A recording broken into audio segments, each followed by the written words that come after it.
રાજકોટ જિલ્લાના ધોરાજીમાં ડુંગળીના પોષણક્ષમ ભાવ ન મળતા ખેડૂતે પોતાના ખેતરમાં જ ડુંગળી રાખવી પડી છે અને ભાવ ગગડી જતા ખેડૂતોમાં અત્યારે ચિંતાનું મોજું ફરી વળ્યું છે। રાજકોટ જિલ્લાના ધોરાજી પંથકના ખેડૂતોએ હોંશે હોંશે પોતાના ખેતરમાં ડુંગળીનું વાવેતર કરેલ હોય પણ હાલ પોતાના ખેતરથી માર્કેટિંગ યાર્ડ સુધી ડુંગળી લઈને બજારમાં વેચવા માટે ખેડૂતો આવેલ હોય પણ દિવસે ને દિવસે ભાવ ગગડતા જાય છે અને ખેડૂતોને જે ખર્ચો કરેલો હોય તે વાવેતરમાં તેમાં પણ ભાવ ન મળતા હવે નુકસાની વેઠવાનો વારો આવ્યો છે।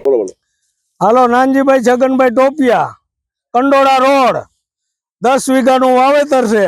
અમારી ડુંગળી અહીંયા ખેતરમાં કોઈ ધણી થતો નથી। અમારે આમાં શું કરવું? અહીંથી યાર્ડે લઈ જાય છે તો 50 રૂપિયાનો ખર્ચો ચડે છે, ત્યાં 150 રૂપિયા આવે છે, તો અમારે શું સમજવું? આમાં અમારી લણતરનું થાય એમ નથી। અટાણે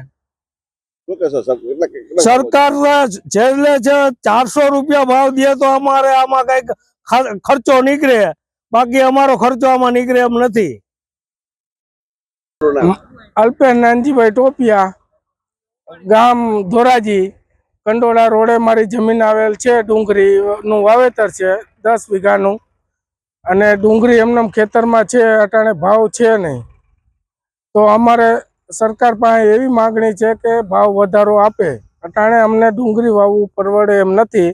આ ડુંગળી છે એટલે એમ થાય છે કે આને ખેતરમાં એને હેળવી નાખીએ અમે, બરોબર। અટાણે લણતર, વાવેતર, દવા, ખાતર, બિયારણ બધું મોંઘું છે। તો અમારે અપેક્ષા સરકાર પાસે એવી છે કે ભાવ વધારો કરે।